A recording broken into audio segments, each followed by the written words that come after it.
আজকে আমাদের বাড়িতে ডাল চিকেন হয়েছে। আমার মা রান্না করেছে ডাল চিকেন মুগ ডাল দিয়ে, আর আমি করেছি চানা মশলা। এটা চলে এসছে।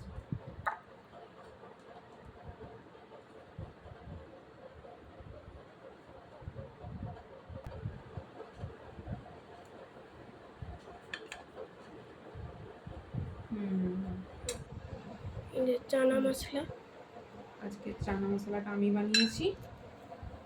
দিলাম